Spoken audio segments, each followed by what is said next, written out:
Metronome is a cool move. The ability to use almost any other move means that it's generally a favourite among many a Pokemon fan, except how often do people really use this thing? It feels like it's criminally underused. So what if it was all I could use? Yes, apparently present wasn't pain enough. Anyway, Metronome can actually call just any of the 900 existing moves. Aside from the 262 moves that simply aren't in Scarlet and Violet, Metronome is specifically unable to call a further 103 moves, mainly things like legendary signature moves or things that wouldn't make sense like Protect. So, of the 900 moves that exist, Metronome can actually only call 535 of them. 533 at the time most of this run was recorded. Got all that? Good. The rules for this are simple. No move other than Metronome may be used in any battle where I use my own Pokemon to fight, including Struggle, and no items may be consumed in battle aside from held items. If those sound more specific than usual, it's because they are. The aim is to get all 18 badges and finish the story in Area 0. With that aside, let's get started. We start off by taking nobody. Taking a starter would force us to fight Nemona without using Metronome, and would also lock us into several fights before a Metronome TM could even be obtained. So what do we do? Well, cry in a bush, obviously. By clipping into this bush and saving at just the right angle, reloading the game will cause us to instead spawn on top of the cliff, allowing us to pass an otherwise invisible boundary. Thankfully, I got this first try. Unfortunately, very shortly later, we're stalked by another invisible boundary. No worries, we'll just walk through Inlet Grotto before Koraidon even exists. Now there's just one more obstacle in the way. This wall. Thankfully, a little known fact is that Bethesda worked hard on this game, and so we can just walk right up it. And now, finally, we're in the great open wilderness. But, why? Well, I'll tell you why. While any battle or interaction with an NPC that would involve Pokemon causes the game to crash, we can still walk anywhere in the world and pick up items. So our new goal is to head to this watchtower in the cheddar-coloured part of Paldea, as that's where we can pick up a Metronome TM. But, I hear you say, with your suspicious knowledge of Pokemon line sets, none of the starters can even learn Metronome. Well, that's why our secondary goal is to connect enough EXP candy and rare candy to level a Pokemon in the medium-fast EXP group from level 5 to level 19. Look, I promise this will all come together, you just need to trust me. With 5 easily obtainable rare candies in my path, that means we'll require a further 3 EXP Candy S and 2 EXP Candy XS. I actually ended up finding a bonus rare candy, but that doesn't really factor into anything. With all of that done, it's finally time to choose a starter. Sprigatito won by a narrow margin in a poll I held for my chat that I'm sure contained no bias or rigging whatsoever, so we'll take that one. It's whatever, it never learns Metronome. But wait, how are we to fight Nemona? Well, stupidly. See, I specified in the rules that we cannot consume any non-held items. For some weird reason, introduced in Gen 5, using an item that doesn't affect a Pokemon in battle uses up your turn, but causes the item not to be used up. I can just kind of hold a Chesto Berry in front of my awake cat, and Nemona will take that opportunity to beat the heck out of it, with no items being consumed, and no illegal moves being used. This is the only way I've found to do literally nothing, and it allows Nemona to actually beat me, which does count as far as progressing the story is concerned. Nemona sasses my strategy, and we head on to finally make progress. Specifically, we're after a Pawmi. This one is a fixed spawn and is always level 5. After catching her, we name her Sprinkle, and immediately shovel her full of candy until she hits level 18 and evolves into a Pomo. Then we get the incredible joy of walking for 1000 steps to be able to evolve her again. Specifically, you have to walk 1000 steps without the Pokemon ever returning to the ball, and then it needs to level up while outside the ball. So it has to be done with an EXP candy of some kind. Still, eventually it's time for Sprinkle to live up to her destiny and become a Pawmot. I didn't really pick Pawmot for any reason other than that it's the only option we have, but it's got a good speed and attack and an okay special attack, so it works out okay for this run. Now that she's ready, it's time to purify her moveset. Metronome only, no items. Final destination. I decide to christen the first finger wiggle of the run against a random Lechonk that runs into me. Nearly anything is possible, from Memento to Roar of Time. Sprinkle holds the power of the universe in her hands. She decides to take it easy.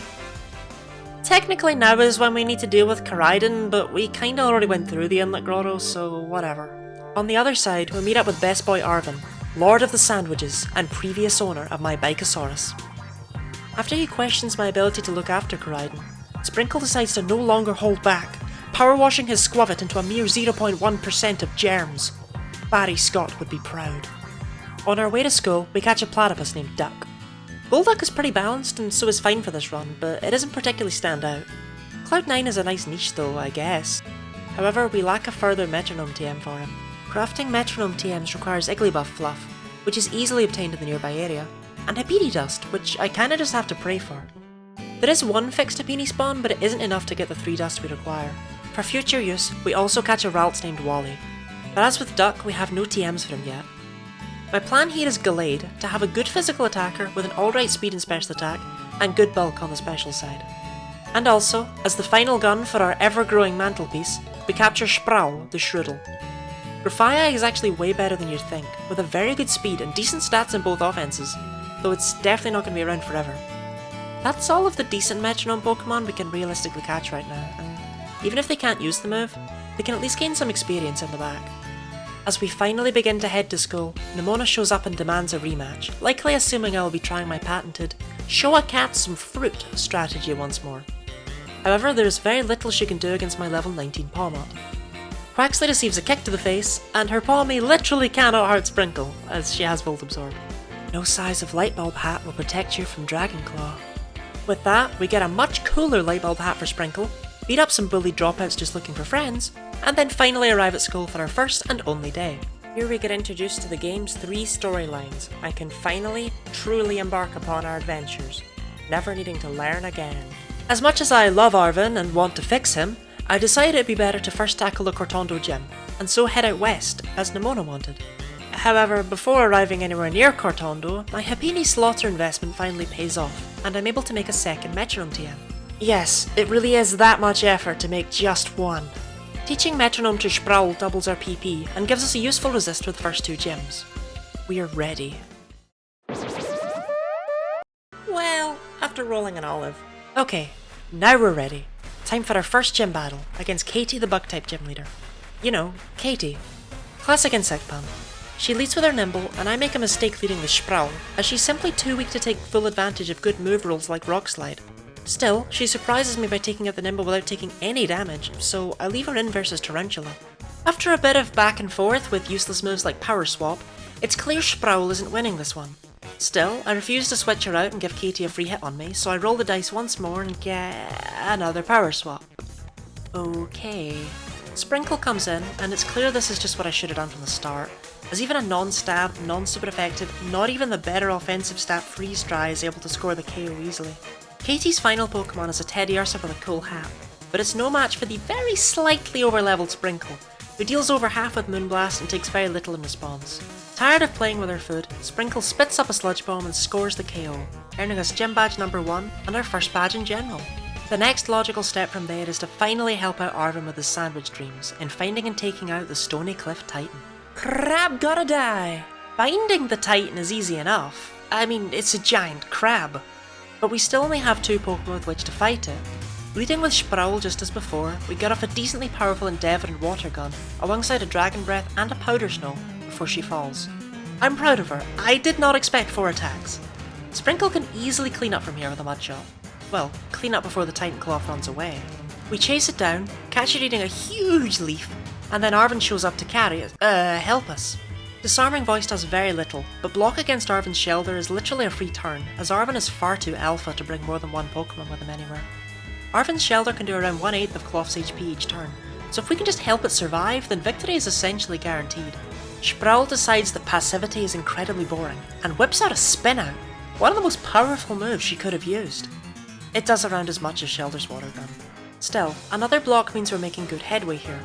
Shelter knocks the Titan into Anger Shell range, and half an hour later, its stats have been changed to load its defenses and raise its offenses. Sproul does pretty much the coolest thing she could have possibly done in this moment, and uses this against the Stony Cliff Titan, taking it out with a foul Almost. Let's pretend that was me. Arvin and I find the sweetest spice ever, he makes a sandwich out of it, and we get our first Titan badge. Badge number 2 overall. Also, Koraidon is now faster than a snail. Next up is the Artisan Gym, located in Lagtown, Paldea. Seriously, this Sunflower Hunt has the lowest frame rate I've ever seen. Why is this here? Once I've found all the horrific lag beasts, it's time for our gym battle. This time we're up against Brassius, the grass type specialist. I have a soft spot for the guy, I don't know. He looks like a forgettable Fire Emblem character. Anyway, he leads with Petalil, and I trust Sproul will succeed in taking it out. After seeing the pathetic damage an Autosphere deals, I begin to reconsider that viewpoint. Still, switching out would be to give in, and I am no give-inner. Sproul rewards my faith with a Giga Impact, uprooting the anime vegetable before it can even do any damage. In order to avoid the recharge turn, like the filthy cheat I am, I switch into Sprinkle against Brassius Smoliv. Even a resisted waterfall does over half, which scares me a little bit. Sprinkle gets cocky and goes for a no retreat, believing she can take on the rest of the battle herself. She is correct, flexing with yet another resisted move in Aqua Cutter. Out comes Brassius' final Pokemon, Sudowoodo. He foolishly terastallizes it into Truly-Woodo right as Sprinkle uses a powerful gust. Despite the trees flailing, it falls next turn to a super effective lunge, not even remotely standing a chance thanks to good luck and no retreat. Brassius calls me artistic and then hands over his badge, along with a photo opportunity where I sadly don't get to hold his whip. But still, that's gym badge number 2, and badge number 3. Only 15 more to go. Before anything else though, it's time to catch another, team member. It's hard to refer to them as such when I don't have any TMs, but still, Gardevoir the Hatena joins us. Hatterene is insanely good for this run, with a usable attack and a very good special attack, combined with pretty good bulk. The low speed barely even matters since we're down to so much RNG that we're unlikely to one-shot anyway. Back to the subject of TMs though, repeated Happiny and Chansey abuse has given us enough dust to make another one. This time Duck is the lucky recipient, giving us a third, actual team member. 3 members in hand, it's time to go deal with another Titan for Arvin. The Open Sky Titan. Bombardier's kinda neat.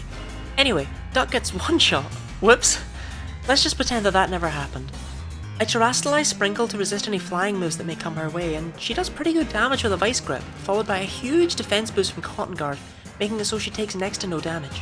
Woodhammer hurts Sprinkle more than Bombardier, and things are starting to get oddly dicey. An ironic Rock Slide flings things in our favour though, winning round 1. As with all Titans though, it's not over yet. As Arvin joins us to help take it on, Sproul does something amazing turn 1, pulling out Ice Punch and freezing Bombardier in place, and yeah, that's it. It never gets to act again. So, yeah. Easy fight given it never defrosts. Just like last time we defeated a Titan, Arvin makes us both some sandwiches, Koraidon gets powered up, and most importantly of all, we get a Titan badge. That badge means we're now 22.22% of the way through our journey. Things are looking good. We haven't struggled so far at all, shockingly. Everything has been first try victories. That's about to change. Before we can fight a Team Star captain, we have to do a Team Star barrage. These are not difficult or relevant, so I'll just ignore them from here. Anyway, once the barrage is done, we can battle Giacomo to claim his star badge and dethrone him. He only has 2 Pokemon and leads with a Ponyard, which I counter with Duck. Duck gets hit hard and decides to tear open a rift in the fabric of space to retaliate. It doesn't do very much damage. Duck doesn't get a second attack. Wanting to save Sprinkle for what's coming next, I switch to Sproul. She uses a high horsepower that does a lot of damage, thankfully, though she takes more than half her HP in response. Thankfully she is able to KO the Ponyard next turn. But then, in comes the car. The second Starmobile immediately runs over my shrew thing, so now it's up to Sprinkle. She's able to shrug off a direct hit and run, but that won't stay true forever as the Starmobile starts metal sounding. She wastes time with Burn Up and Spikes, which both may as well have been Splash given the circumstances, before finally getting off and Absorb. A Swift hits hard and lowers Sprinkle to below half, which isn't good. We've done basically no damage here. But don't worry, here comes Magic Room! Despite some switching to get rid of the metal sound debuffs, it's clear that this just isn't going to happen, as even an Iron Head barely does anything. So basically, yeah, my entire team ends up as victims of vehicular homicide, and we're going to have to try again after leveling up Duck and Sproul a bit more. That car can't be beaten alone. Grinding is actually really easy, thankfully, since I have no qualms using Gen 9's auto battle system. You gain barely any experience, sure, but I don't need to deal with Metronome's RNG pulling Memento or Roar every other fight. It doesn't take long before I think we're ready to start again. Alright, time for round 2. We start out the same as before, Duck versus Ponyard. For some reason I think this would go better, but go better it does honestly, as Ponyard's Aerial Ace is now doing just under a third, potentially giving Duck an extra turn. Duck uses an Ice Beam that doesn't do a lot and sadly doesn't get the freeze, and then a Discharge that does an okay amount, but unfortunately Giacomo gets a high roll and Duck is down for the count. I decide to go straight for Sprinkle in an attempt to keep Sproul fresh and ready for the car. Sprinkle uses Meteor Beam, which takes a turn to charge. However, it does score the KO, which is nice. Riverroom's Intimidate combined with Meteor Beam special attack boost mean her offensive stats are basically flipped now. She capitalizes with an Acid Spray, having the special defense of the second Starmobile. She shrugs off a Swift and uses an unimpressive Smart Strike. We need special moves here, Sprinkle! Another weak Swift means she has several chances left, and Moonlight means she has even more. Unfortunately, the metal sounds have begun, but Sprinkle is just oh so determined to remain at full HP, using a Shore Up while near uninjured. Thankfully, next turn she unleashes a powerful Terra Blast, giving us a chance. Another couple of Swifts knock her down low, and then she whips out a Dire Claw. It's fun seeing weird moves. Anyway, she takes a Swift to the face, knocking her down into the red, and lets loose her final Metronome. Smackdown does not get the KO, Swift does. It's all up to Sproul. I decided to Rastalise just in case, because when else am I going to? The Starmobile's Wicked Torque does way too much damage, but thankfully Sproul rolls a Hurricane and manages to land it. If that Hurricane had missed, I'd have been very upset. But it didn't! And so our first star badge has been earned, bringing our overall badge total up to 5. While grinding against trainers, I end up fighting this battle. It isn't important in the slightest, but using Psyshield Bash to take out the Stantler felt like such a flex. Anyway, while doing my wandering, I pick out something very important. The second free Metronome TM. This is actually very important for Wally, as for reasons known only to Game Freak, Gallade can't learn Metronome, but Ralts, Curlier and Gardevoir can. This feels like a complete oversight, as I can't think of many other cases where something like this happens with tutorable moves. Regardless, we teach Wally Metronome and can finally evolve him, giving us a 4th team member to rely on. Well, you'll see. To wash my palate of all that wandering, it's time for the lurking steel titan, Earthworm. He is absolutely living his best life. However, Titan Earthworm is theoretically dangerous, as not only does he have 2 immunities, it's really easy to accidentally heal him. Sprinkle starts off by setting up just the most worthless Toxic Spikes I've ever seen in my life, before using a decent-ish endeavour next turn. Done walking without rhythm, Sprinkle decides to flambe the worm with a Blast Burn, which crits and immediately wins the first phase of the battle. However, Titan Earthworm wiggles away, and it's time for Arven to help with phase 2. Arven's Toedscool isn't as theoretically useful as his other Pokemon have been, since it doesn't have a super effective move. Sprinkle goes straight for a Terra boosted Thunderfang, which feels pretty great, especially as she lands the flinch. Then Arven's Toedscool matches her damage with a Grass Knot, which does not feel good, since that's resisted, and it causes me to realise that my Pokemon are terrible. I temporarily get excited about Mudslap before realising that heals Earthworm, which sucks, especially given that the following headbutt near one-shots Toedscool. Sprinkle tries again, gets a move that I forget what does, but misses anyway. Once more for good luck, this time it's Cosmic Power. Thanks. On the plus side, this entire time Earthworm has been focusing on Sprinkle, so Toedscool has been slowly chipping away at it. Which is lucky, since Sprinkle sure hasn't. She lands a flatter at least, causing Earthworm to hit itself. It's actually getting very close to fainting now, despite Sprinkle having dealt basically no damage. And a Sludge does not change that. It actually hits itself again, and Sprinkle decides to completely fail at the kill steal, as Earthworm instead just gives up and knocks itself out, seeing that this fight was stupid. We won! Isn't that what matters? Plus, now Koraidon can jump really high. Oh, and also, Arven gives us another Titan badge. Sensing a disturbance in the force, Nimona decides to ruin my day with a mandatory battle. I don't actually have high hopes for this. Oh well, no backing out allowed. She opens with Rockruff, and I decide to give Wally his debut battle. He immediately forfeits. Duck takes the stage, but accomplishes basically nothing aside from setting up a misty terrain, due to missing an important Petal Blizzard thanks to double team spam.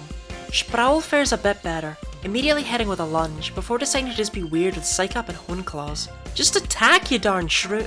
Oh, that'll do. Okay, 1 down, 1 to go. Sproul got hands. Quaxwell finally puts an end to Sproul's reign of terror, and it's all down to Sprinkle to forfeit too. Okay, whatever, no, that's cool. Thankfully, this is a fight that you don't need to win, but I still thought I'd include it just to show how painful grinding is, if nothing else. My Pokemon are ticking time bombs, waiting to give up at a moment's notice. That's why I've gone for glassier Pokemon rather than bulkier ones. Bulk doesn't matter when your friends and family don't see the signs! If I need to rely on luck either way, I'd rather rely on my kind of luck. Just quickly before the gym battle, since she was close anyway, I decide to evolve Sproul into Grafaiai. She deserves it after that attempted sweep. Now we're ready for the best gym, Iono's gym in Levincia. I don't know, I just love Clavel's role here. And obviously I also love Twitch streamers and think they're really cool people. Twitch.tv/GuineaLottie. It's where all the footage for this run was recorded. Follow me on Twitch. Having beaten all of Iono's moderators, we're now allowed to fight the electric gym leader herself. She opens with a Wattrel and I give Wally a shot. Sludge Bomb does pretty decent damage, but unfortunately so does Pluck, so I send out Sproul instead. I don't care about losing the Cherry Berry since it activates Unburden anyway. Sproul's Power Gem is absolutely ideal and she scores the KO. Against Bellebolt we get the Niche Expanding Force which does near nothing, and an Ancient Power that sadly gets no boosts before being knocked out by back-to-back Electromorphosis Sparks. I go for Sprinkle next, since she's immune to Electric. She sets up the Hone Claws and then wastes time with Cotton Spore and Dual Wing Beat before finally scoring the KO with an ironic Volt Tackle. Since she has a Hone Claws boost, I like to leave it in against the Luxio, which I immediately regret when I remember Intimidate exists. Ah well. Drill Peck still does okay damage and it can't do much to me. Vine Whip knocks the Luxio near to KO and Iono generously heals Sprinkle up with a Spark before her Luxio falls to Mountain Gale. Just one left now, Sprinkle is loving this. Armus Magius has no weakness, which is a somewhat cruel trick from the third gym leader, but it's still made of paper. Unfortunately that paper is somewhat sharp, and it does do a decent amount of damage with its hexes, even as Sprinkle almost scores the KO. Unfortunately she runs out of PP and so has to switch into Duck. Duck does not do well, and Hermes Magius even gets a boost from Charge Beam. It's all down to Wally now. But I purposefully saved my Terastallization just in case of this, as Wally has Terra Fairy and as such will not be weak to Ghost. Because of that, he lives the hit and is able to retaliate with a Flip Turn, winning us the battle in the 11th hour. These battles have all been uncomfortably close, honestly. That's our 3rd gym badge down and our 7th badge overall. Despite how much progress we've made, there's still most of the game to go and it's only going to get harder from here. But hey! We can teach Metronome to a 5th Pokemon finally. Sure, Gardevoir is unevolved, but I have faith that she'll be an asset one day.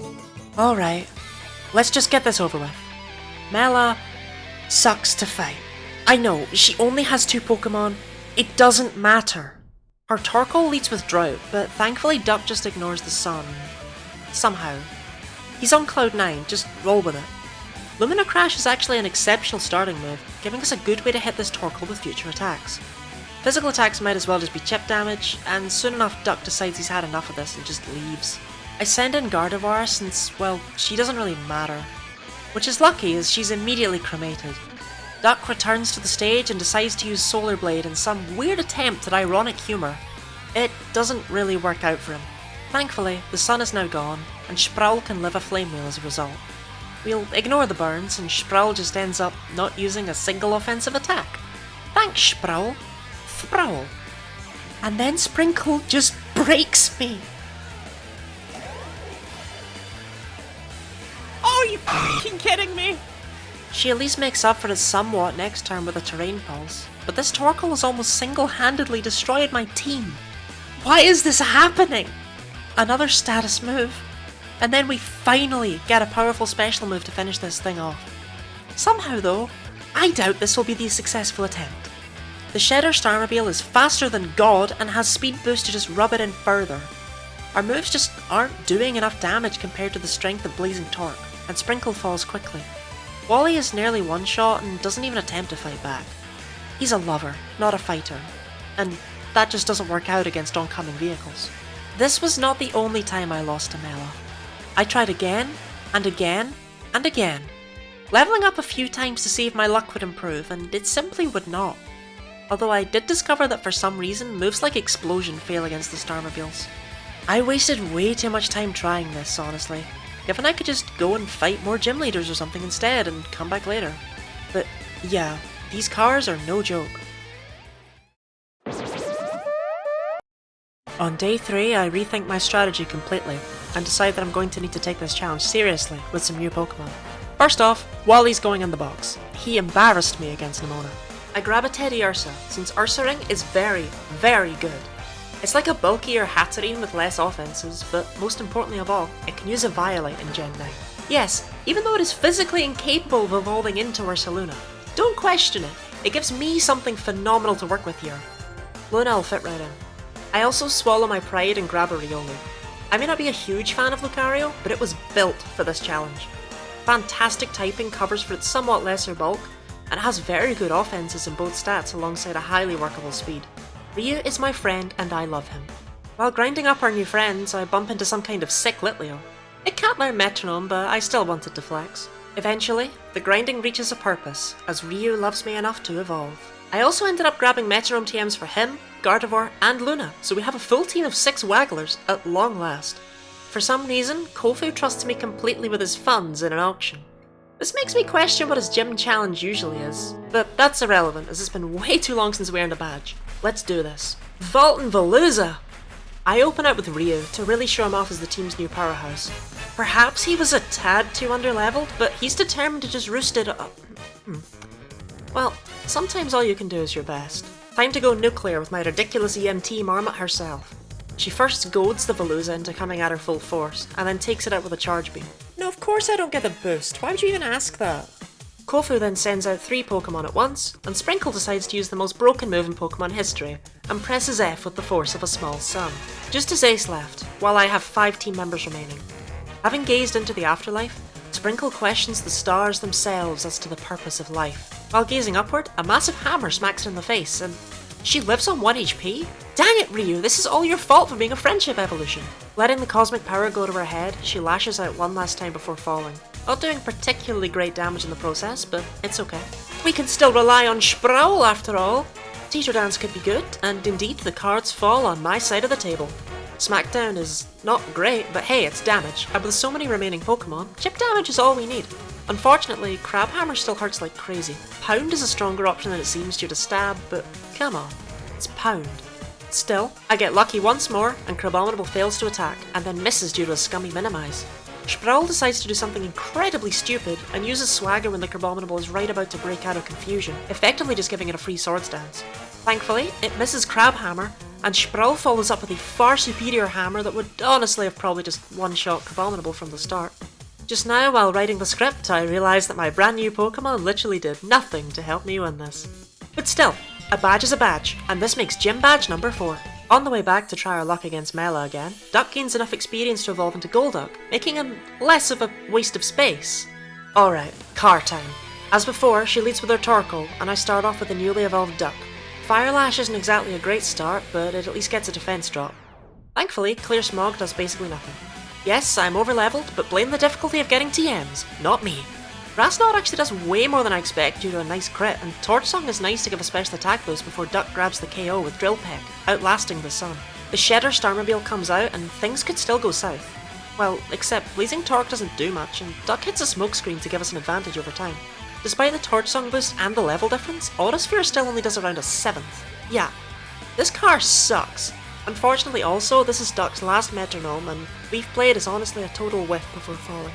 Time for old reliable Sprinkle, who calls forth Thunder itself, and then a pretty good Psychic Fangs, and even a Screech to help out the remaining Pokemon, all before being run over by a car. I believe Sproul can win this one for us, we just need a decent physical move thanks to that Screech. We get Double Kick? It's enough. Say what you like about this run, I just made an aye kick a car into disrepair. Finally, Mela is conquered, and we get our 2nd star badge. This is our 9th badge overall too, meaning we're halfway there.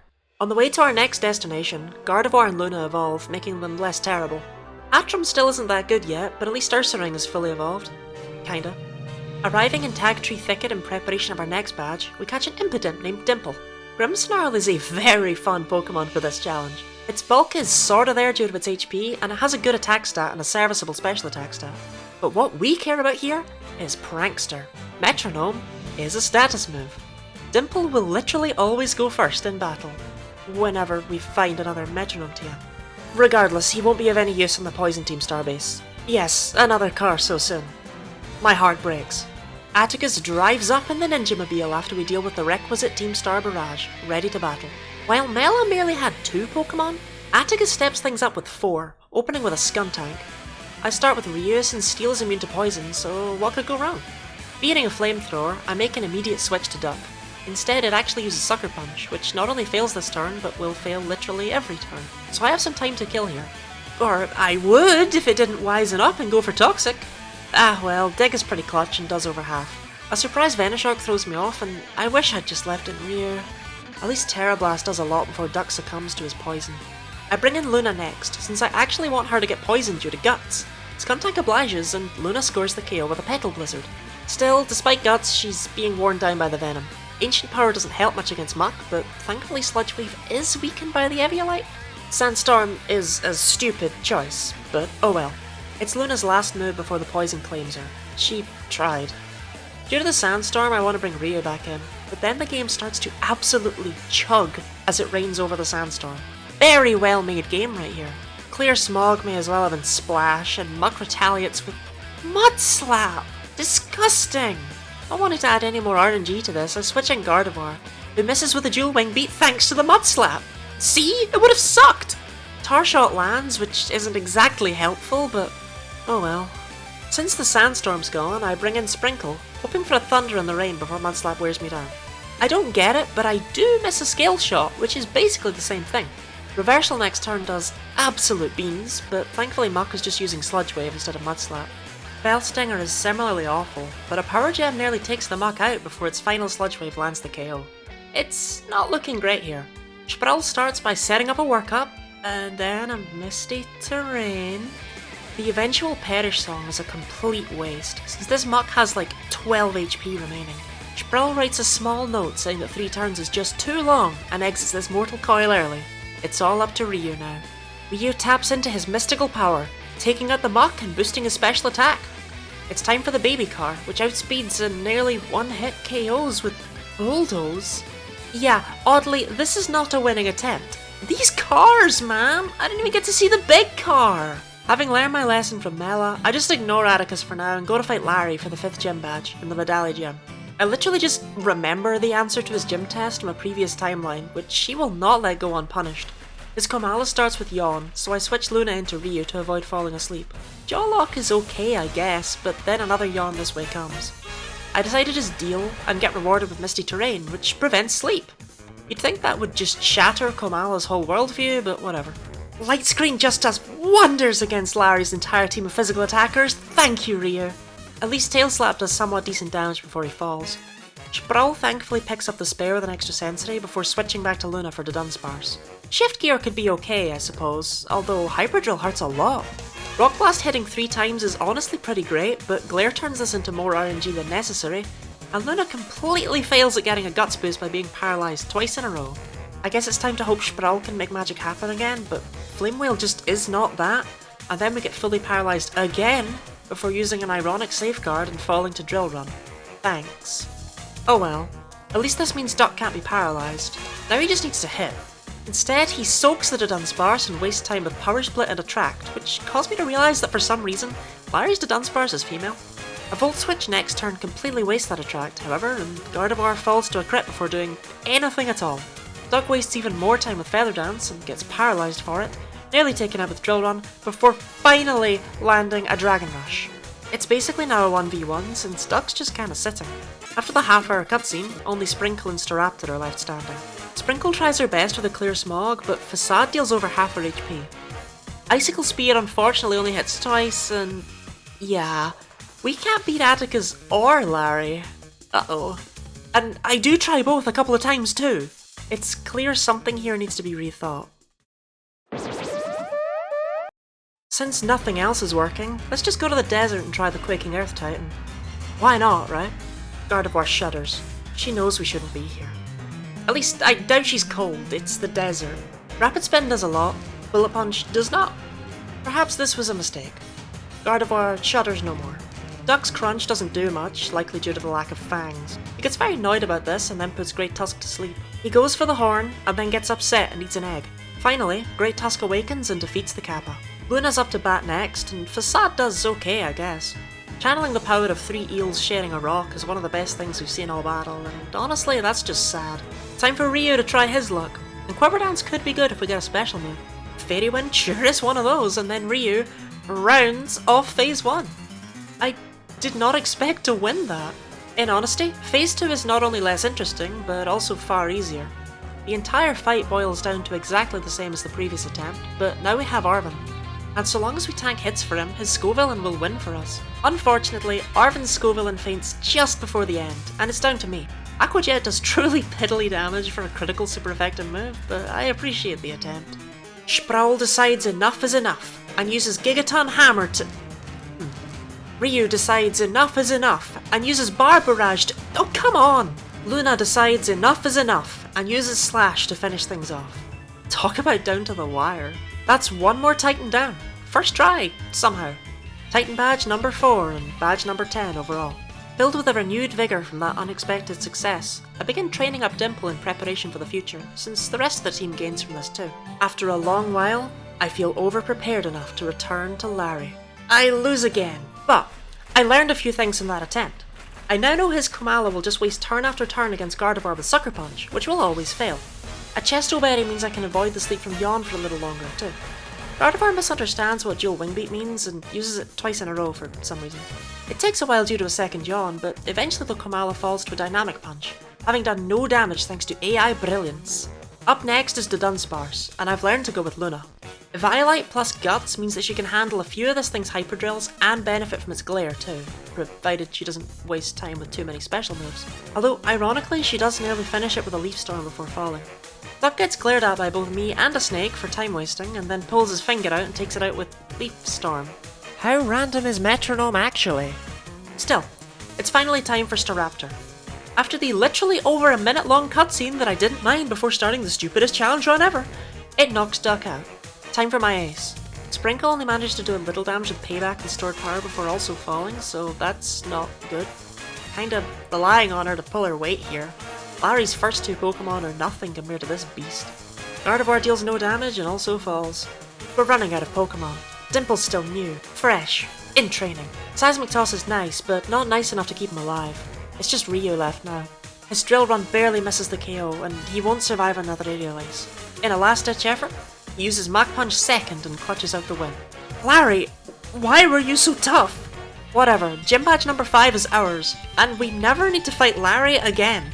Gita forces me to battle Nimona again, and I win. It's not a very interesting fight. She was significantly easier than Larry for some reason. Well, if we manage to beat Larry, maybe we can avoid Vehicular Homicide too. Now that I know his Skuntank's moveset better, I know it's safe to leave in Ryu, as it literally cannot hurt him, and slowly gets whittled down in response.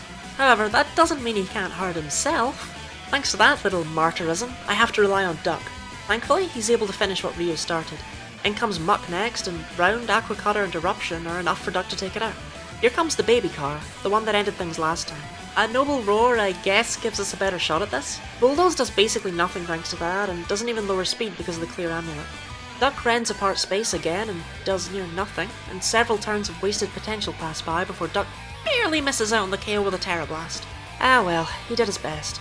Sproul is a risky play due to Bulldoze, but I believe in her, and she flexes with a 0 priority fake out.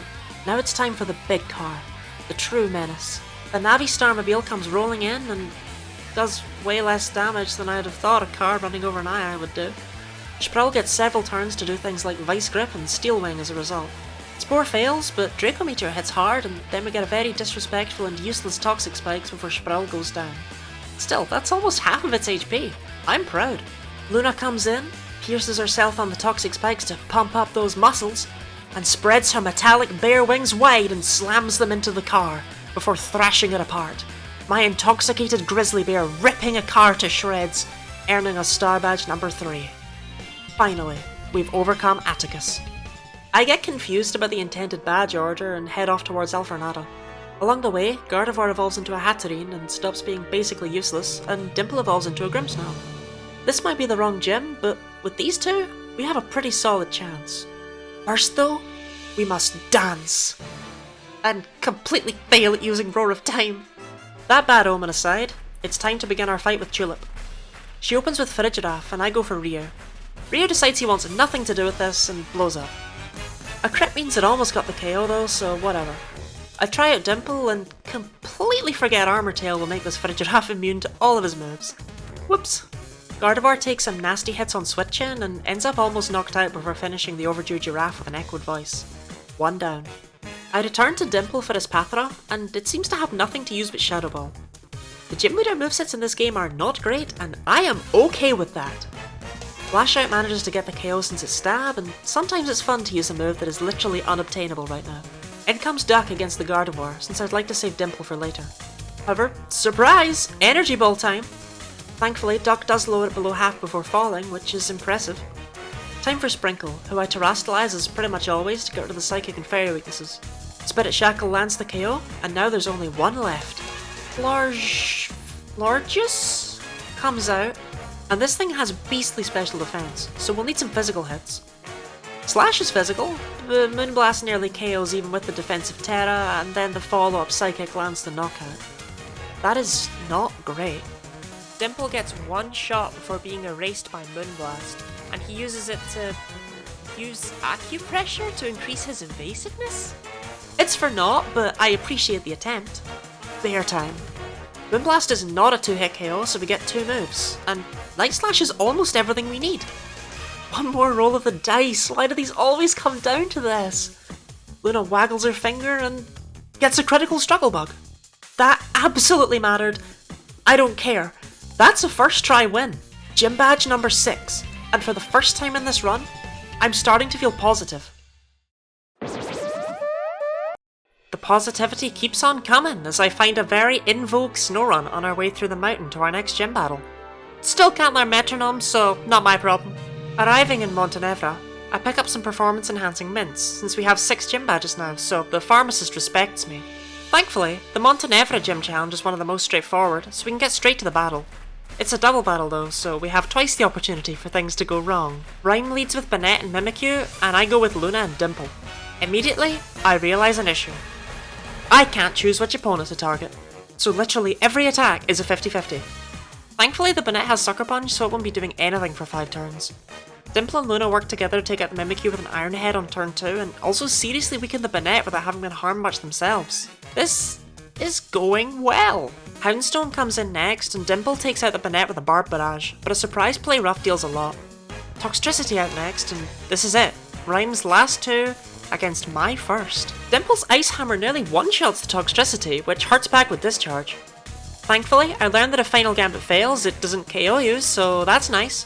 Thanks for that knowledge, Luna. I bring out Ryu, but the crowd gives Rhyme's Pokemon Ancient Power boosts, which kinda suck. Thankfully, so do her Pokemon. Hex and Play Rough do a number on Ryu and Luna, who are kind of not taking this seriously with Cotton Spore and Fissure. But then the crowd gives me a speed boost, meaning that the Cotton Spore actually meant something. Petal Blizzard knocks out Toxtricity and leaves Houndstone weak, and Luna capitalizes with an Overheat. That was like the easiest badge so far, but I'm not complaining. Gym badge number 7 has been acquired. There are only 4 badges left in total. Not ready to lose steam? It's straight to Grusha for gym number 8. Just gotta do this weird skiing minigame first. It's time for the man himself, Gym Leader 8, Grusha of the Glacido Gym. He opens with a Frostmoth, and I go straight for Ryu, my best bet against this gym defensively. Psycho Cut is an okay start, although the Tailwind will suck. Blizzard does a lot despite the resist, and Ryu does nothing but miss a Fissure before falling. Not a great start. I decide to go for Luna, since physical attacks are the way to go here. She starts out by summoning bees to act as armor, and then sets up a terrible grassy terrain. Grassy terrain is actually the reason I didn't use Arboliva, as I'd rather not give my opponents passive healing. Luna misses a dual wing beat that would have KO'd, and then stockpiles to raise her defenses further. I guess she's at least getting use out of the terrain? She finally hits with a Discharge that knocks the Frostmoth down to where it was when she came out, and then misses a Cross Chop, being slowly worn down by Bug Buzz all the while. After the grassy terrain fades, she sets up a misty terrain for some reason. Eventually, she grabs the KO with Mega Kick, but by that point she only has 1 PP remaining. Beartic enters, and Luna wastes her final PP on a Cotton Guard. I hope it was worth it. I have to switch in Duck so as not to use Struggle, and he thankfully avoids the Icicle Crash, and then nearly KOs Beartic with a Blast Burn. The recharge turn means he has to take 2 Earthquakes before acting again, and KOing with a Flame Wheel. I leave Duck in against the Titan, hoping he believes himself to be a Fire type. He does not. Sprinkle comes out next, and I pray for a fighting move. I get Spin Out, which is still pretty great, and even nearly gets the KO, though Sprinkle is taken out by the following Ice Spinners thanks to Spin Out's speed drop. Dimple grabs the KO with a low sweep, and now Grusha only has Altaria remaining. Dimple's echoed voice may as well have done nothing, and it's clear that another Moonblast will take him out. I switch in Luna to take the hit to reset Dimple's lowered special attack, returning the Goblin to the field after she's fallen. Dimple does a bit more damage this time with a foul play, but now it's just down to Gardevoir alone. I decide to Terra for the potential damage boost, and because I doubt this Altaria carries any dark moves. Altaria's Hurricane does less than half, but gets the confusion and... yeah, we lose in pretty much the stupidest way possible. I really thought we'd win that one. Disheartened, we go to grind. But the game sees my lowered spirits and bestows upon me a minty egg. This is the good luck charm we needed. We return to Grusha, our heads held high. This time Ryu actually tries, whipping out Aura Sphere and Dragon Darts to take out Frostmoth quickly. Due to the Tailwind, I choose Dimple to go against the Beartick, but he only lands a single smackdown before falling. Though at least he set up a light screen and wore out the Tailwind. Ryu comes back out to finish the job, but Spark fails to land the KO. Earthquake does not. Now I have to hope Duck can catch back up with where we were in the last attempt. Stomping Tantrum does indeed do that, and now it's 4 against 2. I bring out Sprinkle against the Titan since she did well enough last time. Focus Blast is pretty much the best thing she could have pulled out, and Titan is taken out in a single hit. Because I know Altaria will use Moonblast, I Terrastallize Sprinkle to try and last an extra turn. Bug Buzz is not an impressive way to use that extra turn, but Moonblast ends up doing nearly nothing due to the light screen. Sandtomb is nice for damage over time, especially since Ice Beam gets a lucky freeze. Nearly KO'd, Sprinkle melts the ice with the power of friendship and uses a final Giga Drain. It may not have dealt great damage, but combined with the Shell Bell, it healed just enough that she survived the oncoming Dragon Pulse, as Grusha got cocky and used a weaker move to attempt to KO her. With the Sandtomb, Altaria is now left in only a sliver of health, and Sprinkle decides to disrespectfully show Grusha how Moonblast is really used, landing the KO and winning the battle. These battles are either really close or complete stomps, huh? Still, that's Gym Badge number 8, meaning there are only 3 badges left. Let's just keep the ball rolling and go for the Fairy Team Star Squad next, and take on their leader, Ortega. With Revelation Dance, Tackle, and Fling, Duck fails to score the KO on Ortega's Azumarill before being down by Play Roughs. Thankfully, Sprinkle is able to survive a Play Rough thanks to Terrestrialization, and gets the win along with a free switch thanks to Volt Switch. Luna decides to just take it easy against Ortega's Wigglytuff and charges up a Meteor Beam. The hit next turn does do a lot, but the Play Roughs mean Luna is struggling to survive for much longer. She wastes a turn with Charge and then lands a Vacuum Wave, knocking both of them into the red. However, Shift Gear does no damage while Play Rough gets the KO. Dimple comes out and misses with sheer cold, sadly, but due to a pointless charm from Ortega, he's able to get the KO with Takedown anyway. Ryu comes out against Dashbone and immediately gets his attack lowered before hitting with a weakened Retaliate. Play Rough does just under half, but Ryu's extra sensitivity lowers the Delicious Dog to below half, so he's technically leading. Unfortunately, Dashbone is then able to get the knockout before Ryu can do anything further. Dimple manages to land a cut of all things and barely survives Play Rough with 6 HP. He just ekes out the win in the nick of time with a mighty Grass Pledge. Unfortunately, all he does is shake his tail at oncoming traffic, which doesn't work out well. Sprinkle comes out, gets confused, hits herself, and then gets knocked out.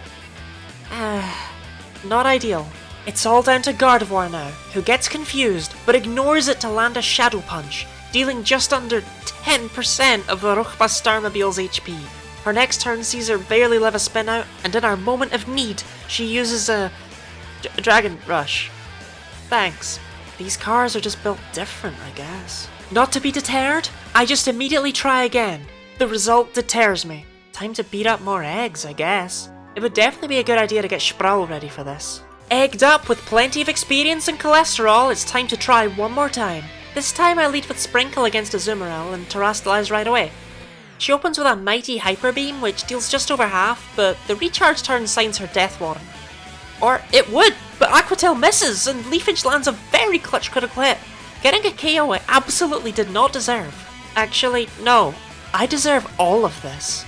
I bring out Luna against Wigglytuff, saving Sprinkle for later. Her Psyshock gets another crit and lands for pretty good damage, and even though Wigglytuff gets the attack drop with Play Rough, Fly is easily enough to... Okay, fine, I guess that's fair. Luna sets up a fairly useless Toxic Spikes before actually getting the KO with a Triple Arrows of all things. Despite the crit boost from Triple Arrows, I switch in Ryu against Dashbone to keep my bear ready for car time.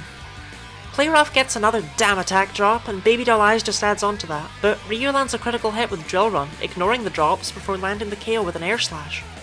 This is going significantly better. We have the entire team still around for the Rokuba Starmobile. We have 5 members left for the Rokuba Starmobile. I send out Gardevoir to bait spinouts for speed lowering purposes, and she does pretty terrible damage with a Mega Horn and a disarming voice before getting KO'd. But she did do her job and bait a spinout speed drop, so I'll forgive her. Time for Sprinkle to show us what she can do, and it turns out it's not much, as an Aurora Beam drops the Starmobile to around 3/4 and Sprinkle takes herself out with confusion from Magical Torque. Secret Weapon Sproul comes out and lands a mighty acid, before getting confused and hitting herself twice in a row, nearly being taken out. Her final move is a Water Pledge that sees the car hit half HP. Out comes old reliable Luna, who does a decent amount of damage with Icicle Crash before being confused. However, she doesn't let that keep her down, and indeed showcases her confidence with no retreat, before hitting herself in the face for a lot of damage, surviving the following Magical Torque with 6 HP. In the 11th hour, she uses Sky Attack.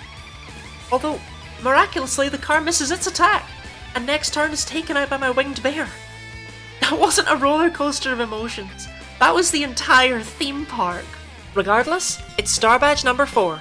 We're really closing in on the end now. Now that all ice and fairy obstacles have been dealt with, it's time to catch our final team member, Noodle the Dratini.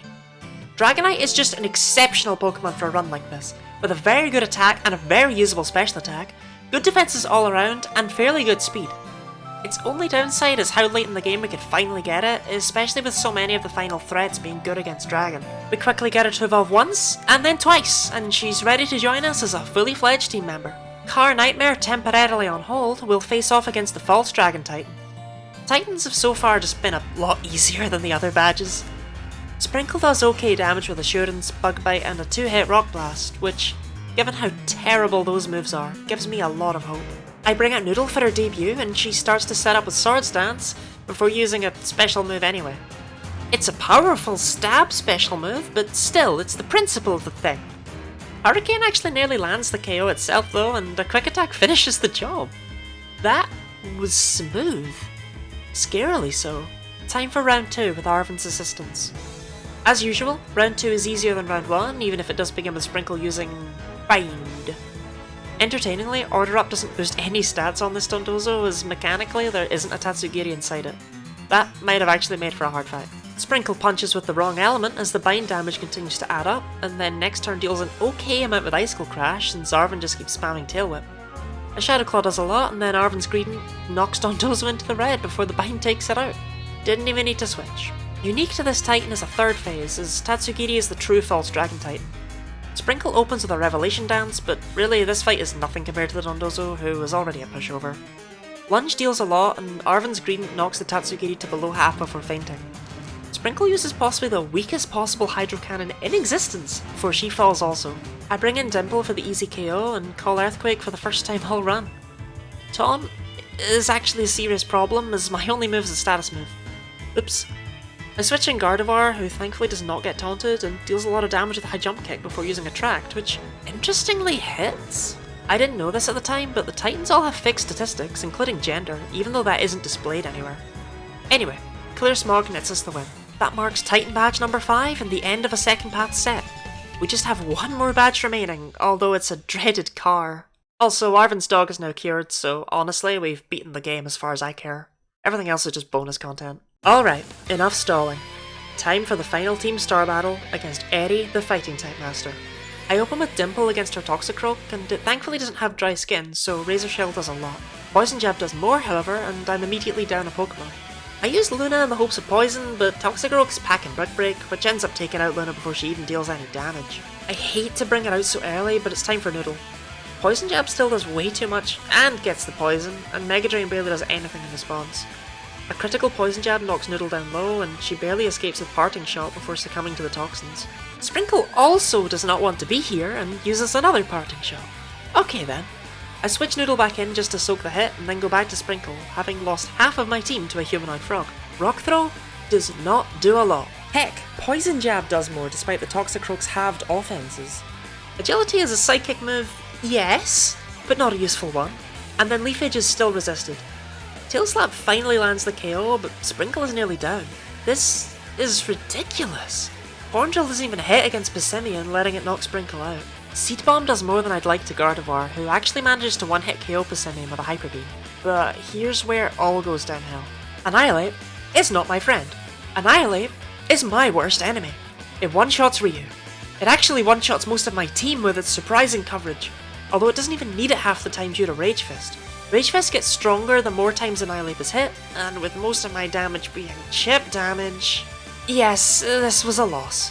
However, I tried again. And again. And again. And this Annihilate is probably the most difficult thing we've fought thus far. No joke. And then, on the rare occasion I actually reached the Calf Starmobile, it was even harder due to stamina. I needed more levels and more luck. I also switched around the team to remove Luna and Ryu, since a fighting weakness was a death sentence here, and bring back fan favourites Duck and Sproul. This was seriously bleak, and I began to wonder if this run was actually possible. It's a new day, time to try again and again. It never succeeds! But I learn more and more about what my Pokemon can generally do defensively, even if the offense is still complete and total RNG. Every time I lose, it's back to the egg grind. I have so much Hibini Dust now, it's weird to think I was ever wanting for it. This goes on for so long that I get bored and decide to try something new, checking in with Arvin to find out that his mum wants us to visit her in Area 0.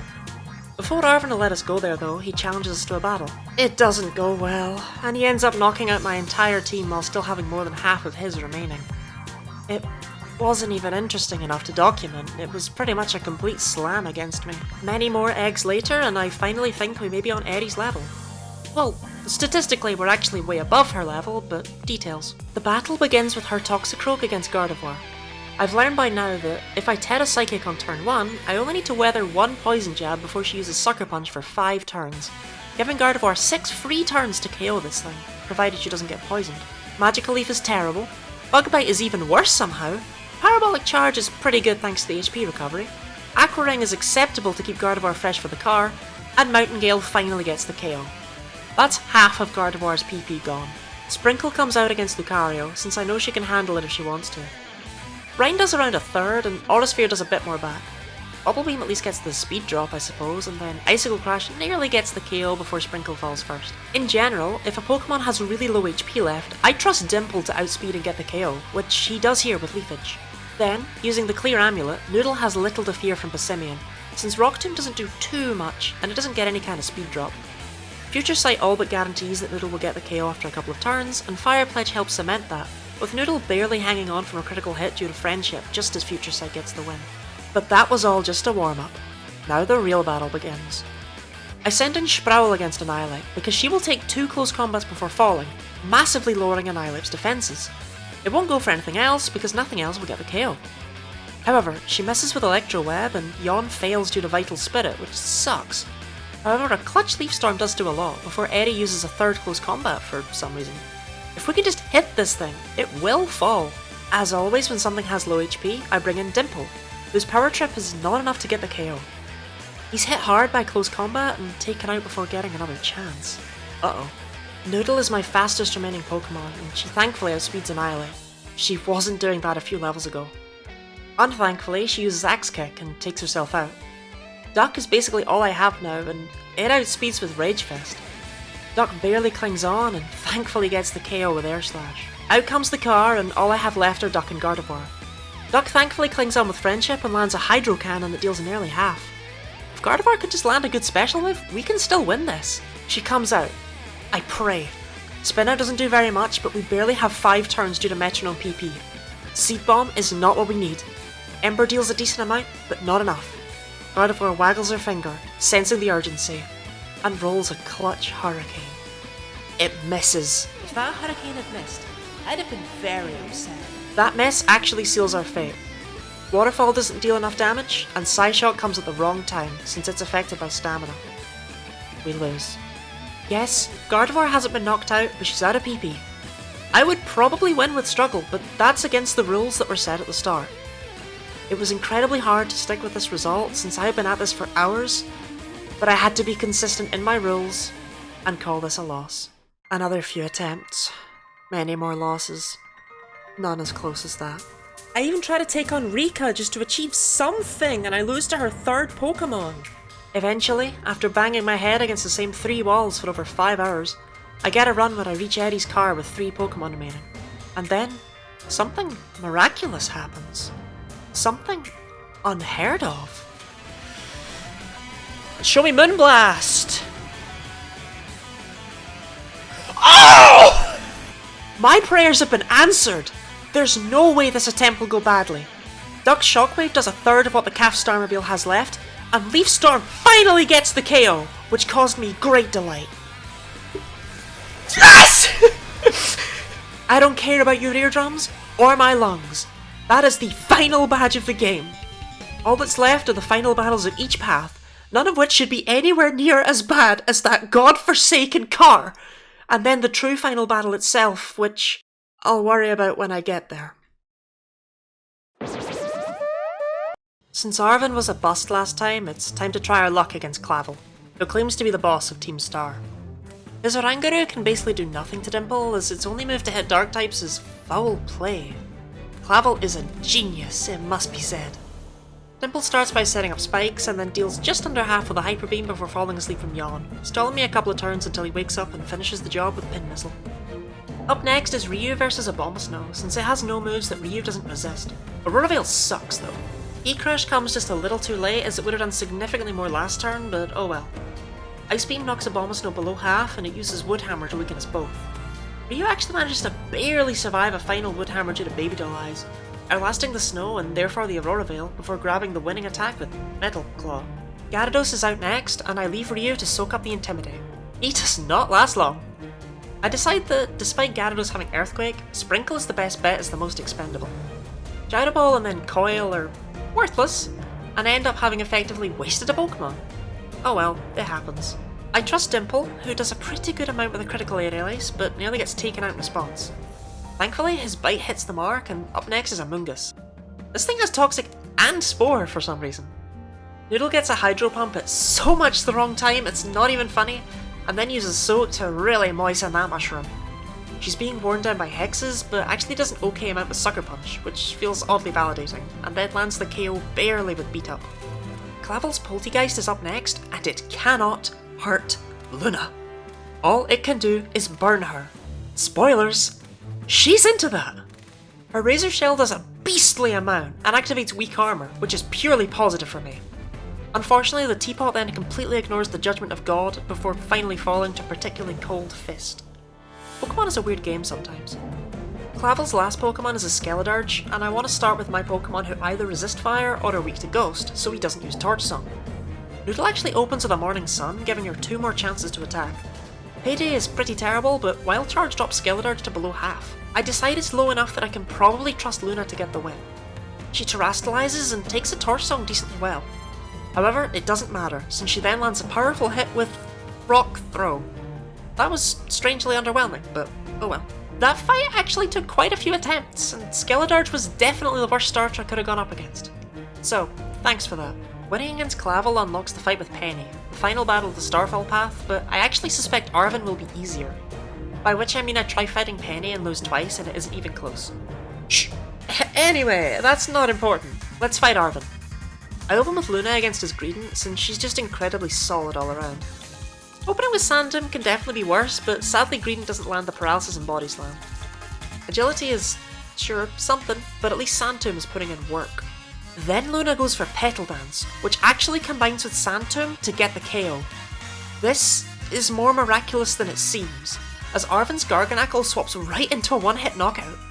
This is incredibly helpful, as that means it can't set up Stealth Rocks, which ended up spelling my doom in a few previous battles. I switch in Dimple against Toadscroll because Luna would actually be ideal, but she was confused from fatigue. Scald actually does less than Leafage due to Toadscroll's defensive stats, which is funny. Dimple shakes awake from Spore quickly and manages to get the KO with Knockoff? I did not expect that. Noodle comes out against Scovillain because it literally cannot touch her with anything threatening. She wastes time with Simple Beam, but its Fire Blast does around 1/6 of her HP. Fire Blast only has 5 PP. She'll be fine. Indeed, she almost gets a fast knockout with Ancient Power, but sadly doesn't get the boost, and then wins with a disrespectful one-hit Fury Swipes. Cloyster's up next, and this thing has been the bane of many attempts. Sticky Web is more useful than it seems, as my boss stiff outspeeds me more often than I'd like. Gigaton Hammer does a lot, Cloyster's 180 defense be damned, but Tackle does not. And we mark Sprinkle as our first loss of the battle. I send in Dimple in the hopes of getting the KO, and he uses Scald for the second time in one fight, getting what I desired. Arven sends out my boss stiff next, and I choose to leave in Dimple to soak up the Intimidate. He can't actually hurt opposing dark types due to Prankster, but if he uses a move like Healing Wish or something, that would... Oh my god, there's no way. That and Lunar Dance are literally the only two moves that would have done anything of use. That's terrifying. Thanks to that, I can actually heal up and bring in Luna, who deals more than you'd expect with Swift. Crunch is looking like a 4-hit KO, so I choose to Terrastallize in the hopes that Luna will use Double Edge or something. Spin Out is not Double Edge, and Crunch actually ends up rolling high and taking it out before she gets another move. Uh-oh. Ryu's up next, and I just need something to- No, not Simple Beam again! And then he misses with Sandseer Storm. Finally, Ryu stops messing around and finishes things with a nice, straightforward Brick Break. That's our first of 3 paths completed. The Path of Legends is officially won, using nothing but Metronome.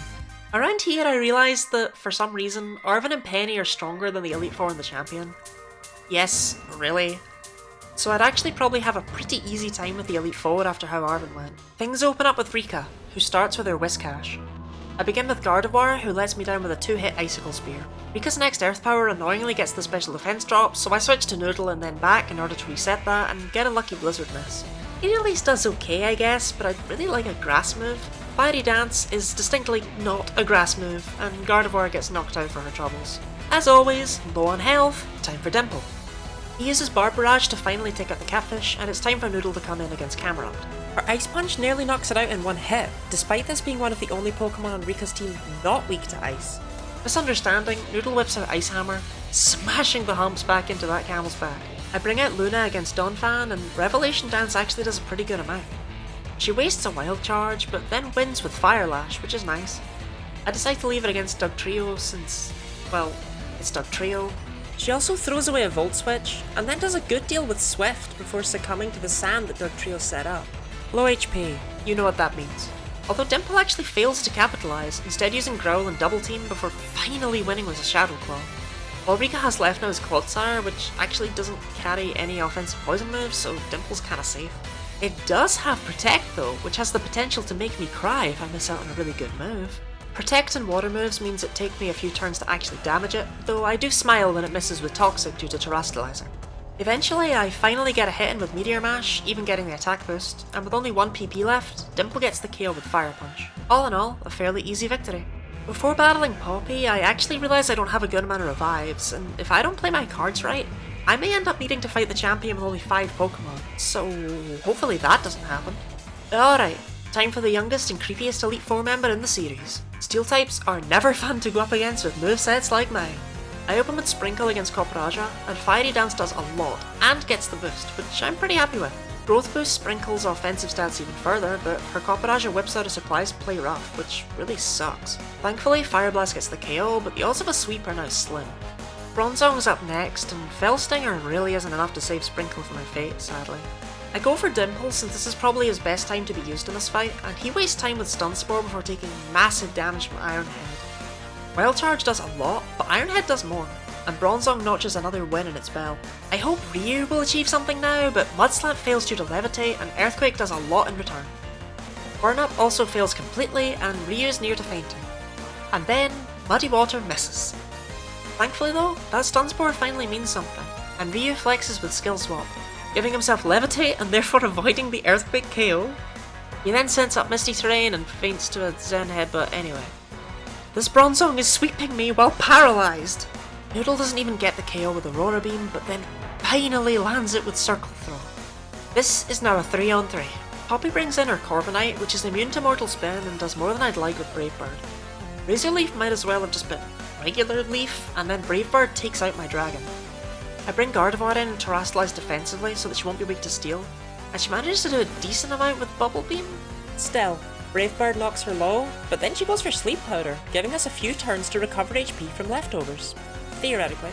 Dragon Breath knocks Corviknight low, but then it wakes up and pushes Gardevoir into the red, before Recoil makes it so she's able to grab the win with Pluck. We're not through yet though. Magnezone immediately defeats Gardevoir with Flash Cannon, leaving only Luna. Luna deals a lot with Cross Chop, nearly KOing the Magnezone, who sets up a light screen. She then finishes what she started with Flower Trick, bringing this to a one-on-one. However, Tera Steel Tinkaton is no joke, and Gigaton Hammer knocks Luna below half. Triple Dive does okay damage, but it's just not enough. Thankfully though, Stone Edge misses, meaning the next Gigaton Hammer might not score the knockout. But it ends up being irrelevant, as Luna channels the power of her ancestors and uses Headlong Rush, grabbing the win from the brink of defeat. Even here, every battle is needlessly close, and the familiar face that's up next does not fill me with nostalgia. It fills me with dread. It's Larry time, only now he uses flying types. Tropius is at least a weak opener, and Ryu decides to use Thunder immediately, getting the paralysis. Fury Swipes hits 3 times, which isn't enough, so Ryu loses motivation and just hurls insults before leaving. Since she's reliable, I bring in Luna to finish things off, and she does, though in a very extra manner. This Staraptor brings back flashbacks of a worse day. Just like I did back then, I Terrastallize Sprinkle so I can use his flying moves, and it helps her survive against the Brave Bird. Water Pulse could definitely be better, but at least Staraptor hits itself in confusion. A Water Gun knocks it low, it hits itself again, and Sprinkle decides this fight should be fairer, so uses Heal Pulse. Damn it, Sprinkle! Back-to-back close combat spell at end in what should have been an easy victory. I decide to trust in Dimple, and he proves that trustworthy, knocking Staraptor out of the sky with a Flower Trick. Next, it's time for Altaria against Gardevoir, and it honestly has nothing to hit her with, since Moonblast does, like, nothing. Gardevoir toys around for a bit with moves like Double Kick and Thunder Shock, knocking it below half with a Heat Wave. She takes so long that Moonblast actually starts to weaken her into the red, and then just gives up with Final Gambit, not even getting the knockout. Dimple comes out and uses Crab Hammer. See, Gardevoir? It wasn't that hard. For reasons known only by the voices in Larry's head, he has a cheerleading bird. Even Giga Drain does an okay amount of damage here, though Teeter Dance is immensely annoying. Revelation Dance is honestly no longer a special sight. I feel like my Pokemon have used it constantly. Dimple sees he's about to be defeated and flip turns the heck out of there. Ryu takes huge damage on switching and then uses Poison Gas instead of, like, anything else. Still, he survives the next attack and gets the win with Ancient Power. No, he doesn't get the boost. I never get the boost. Finally, it's time for Larry's Ace, a Pokemon that took as much effort to design as Larry is willing to put into his work. Ryu deals alright damage with Water Pulse, but the real win is in fainting to close combat, dropping Flamigo's defense. I bring in Luna to bait more close combats, and indeed they're what I get. Absorb is terrible. Still, that's 3 close combats and so 3 defense drops. Noodle is still untouched, so she comes on in and uses a clutch Thunderbolt, which gets me my 3rd first try victory in a row. Deal with it, Larry. Besides, how hard could Hassel really be? Oh. Oh no. Okay, new day, new me. Nothing to do apart from try Hassel again and again, since I saved right before him and I don't want to have to rebattle the other Elite Four members. First battle of the day sees me starting with Ryu against Noivern. I don't really have anything good for this Noivern, since Super Fang means nobody can tank it, and it's incredibly fast. Ryu uses a disrespectful Air Slash before falling, after dealing little damage. He normally can beat this, but not today. As a result, I have to rely on Dimple. He sets up grassy terrain, which is not overly helpful, and then follows up with a truly pathetic Arm Thrust. Thankfully, the terrain is keeping him healthy enough that he can survive a couple more turns. Leech Life sort of assists with that, and then High Jump Kick lands the win. Having caught up with where we normally are, it's time to use Luna against Regalge. We want to get poisoned here to help with Guts, but Luna just keeps boosting. Minimize Swords Dance? Acupressure Special Defense? A speed boosting Flame Charge, and even Calm Mind? She's set up to sweep, sure, but she only has 3 PP left. Finally, we get an attack in Dragon Rush, but with only 2 PP and Hassel having 3 Pokemon, it's not looking great, even with Poison Point helping out. Still, let's stick with Luna against Flapple. There's no way. Outrage? This is it, we win! Flapple goes down instantly, Haxorus falls as well, and... no, please! Were 3 turns so much to ask for? Excalibur comes out, but sadly Luna gives into fatigue and faints. Oh well, we still have 4 more Pokemon, right? Why only 2 turns? Okay, that sucked. Okay, let's try again. Ryu is about as successful against Noivern before we bring Dimple out, who buffs the Noivern with Flatter before also failing to knock it out. So far, this isn't exactly going well. At least Sprinkle can outspeed Noivern, though she doesn't want to. Ugh. I lose it on my big bulky noodle due to a super fang on the Switch, so she can't be relied on later. Thankfully, she delivers. Things are in a different order this time, so I trust Gardevoir to fight Flapple. She does indeed do so, one-shotting with a shell sidearm. Now we're back to Dragalge. Luna sets up a swords dance. Okay, weird. Then she uses double team? I think I'm the one seeing double. Get some new material! She follows that up with a Mega Horn that does a ton of damage for a resisted move, and then uses Cotton Guard. This bear cannot be stopped from boosting. Some of those cotton spores float on over and knock Dragalge unconscious, but not in the useful way, and Sludge Bomb fails to get the KO. Luna barely survives on 1 HP, not even due to friendship, and finishes things with Heat Crash before Haxorus puts her out cold. I have no choice but to rely on Sprinkle. Shockingly, she actually does big damage with Ice Shard and Wing Attack, and then barely scores a close KO with Bleak Wind Storm, which hits for the first time all run. Honestly, the animation is not worth the hype. Hassel brings in back Excalibur, and we really don't have a lot left to face it. Hopefully we don't just use nothing but status moves this time. Sprinkle tries to ruin my day with a fire move, but thankfully Burnup fails as she's not actually on fire herself. In comes Noodle, and I Terrastallize just in the hopes I get Outrage again or something. I don't, but Triple Arrows does a ton due to Glaive Rush's secondary effect, and gets the flinch? That move can flinch? Awesome if unexpected, and we win the fight with an Accelerock, granting us victory for the first time in 2 hours! However, there's no time to celebrate. It's time for Geeta. As is probably no surprise to anybody who's played the game, Geeta is significantly easier than Hassel. We actually lose the first time due to getting Automatic Mist and then missing with a Ceaseless Edge, and I didn't even know how best to do this battle yet, so let's just skip to that. Hey, what do you mean this is an hour later and that first attempt was lucky? Anyway, I've learned that Hudispathra has nothing to hit Gardevoir with, so she can tank here fairly well. Vine Whip doesn't exactly do a lot due to Reflect though. We need offense as well as defense here. Finally, several turns later, Gardevoir gets a Petal Dance. It doesn't get the KO right away, but it does guarantee it next turn. Since Geeta's switching into Kingambit, however, we definitely don't want Gardevoir out there using Petal Dance. Sprinkle comes out and uses a fighting move, but not a useful one. And then a Rising Voltage next turn does damage I'm accepting of before she toughs out the Zen Headbutt from Love. She kinda wastes that opportunity with the Grassy Glide, but I appreciate the attempt. Since Kingambit's so weak, I trust Ryo to take it out. This was a mistake. He does sort of redeem himself next turn with a Heavy Slam though, so I'll take it. Out next is Avalugg, who I'm sure Gardevoir can take quite well, but we do need to hit it with special moves or else it just will not die. For reasons I can only describe as complete cheating AI garbage, Gardevoir uses Dig and Geeta counters with Earthquake, even though normally Icicle Crash would have done more. Slightly salty about that, I bring in Ryu, who fails to do anything and then gets smashed with the body press. But oh, what's this? It's Dimple with the steel chair, here to avenge his friends with a one-hit KO move. Noodle against Go-Go doesn't go exactly as you'd expect, as Geeta starts to prepare bulk ups for a slow yet goatee sweep. Psycho Cut does knock it to half, but Play Rough does just as much back, and Muddy Water fails to capitalise. Thankfully, Geeta gets greedy and uses another bulk up, giving me more chances. A Baby Doll Eyes actually allows Noodle to survive, somehow, but Synthesis only really prolongs the inevitable as she's knocked right back down before using the saddest water spout I ever did see. She does survive with Love, but then is finally stopped from her flailing with a Horn Leech. Still, a low HP opponent means it's Dimple's time to shine, so out he comes. Freeze Dry comes honestly far too late, and Geeta patronises me for that being my first super effective move. Who's the real clown Geeta? The Finger Waggler, or the one losing to her? Dimple stays in against Veluza, and I decide to Terra him for the first time all run, in the hopes it boosts a cool Dark move or something. Roost is not a cool Dark move. This charge is pretty poppin' though, and actually surprisingly gets the KO, which I did not expect. Just Geeta's ace left now, but I still have mine in the back too. Pin Missile is not great, but Dimple announces that his time on the stage is over. He hasn't given up with this Lunar Dance, oh no. He's just letting us know that it is time for the bear to shine.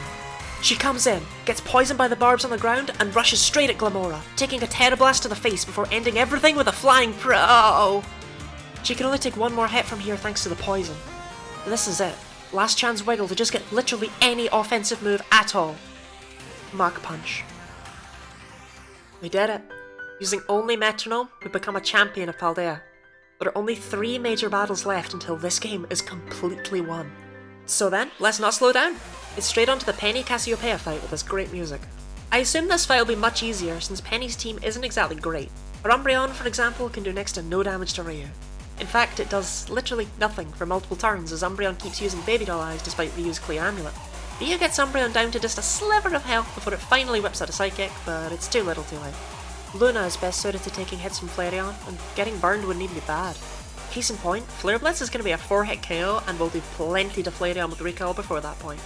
Luna's Tailwind isn't really helpful since she already outspeeds the Flareon. Bullet Seed does a lot more than I'd expect, but as with pretty much every other multi-hit move in the run, it only hits twice. Not wanting to fall, Luna uses Defend Order, and just in the nick of time too, as it allows her to survive with 1 HP. Unfortunately, Quick Attack takes the win. Dimple comes out, and a Stone Edge easily dispatches the Flareon from where it was. Time for Sprinkle to show this Vaporeon what's what. My Terra of choice as usual. Powder Snow is terrible, Hydro Pump is uncomfortably less so. The bees from earlier make their reappearance, allowing Sprinkle to survive the next Hydro Pump. Mystical Power doesn't do anywhere near enough however, but for some reason Penny goes for Aurora Beam, which fails to KO. Sprinkle actually toughs out the Hydro Pump next turn and manages to take a somewhat unfair win with high horsepower as a result. Noodle can deal with anything this Leafeon wants to throw at her, but she decides to just not, and takes it out immediately with a Venoshock. Fine by me, I like PP. Sprinkle returns to face Jolteon so that I can abuse Volt Absorb.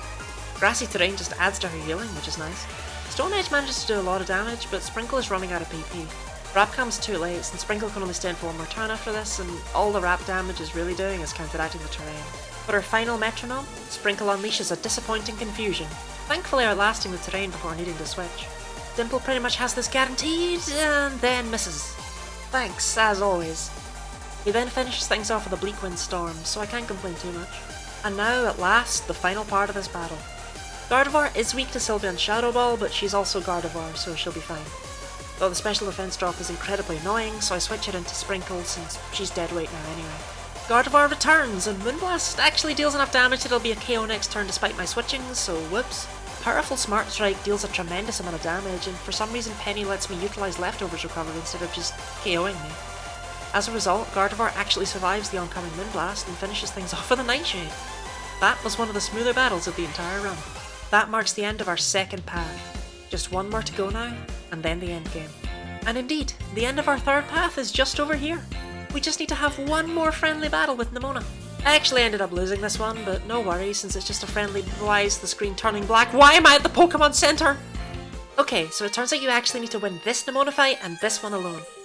A shame, I actually wouldn't have minded if you could lose against her every turn. Alright, I guess we should actually try and win this one this time, huh? I mean, not that I wasn't trying before, but all I can really do is hit the A button and pray. I open with Ryu against Lycanroc, Terastallizing instantly to survive Dull Run and hopefully get a powerful fighting move.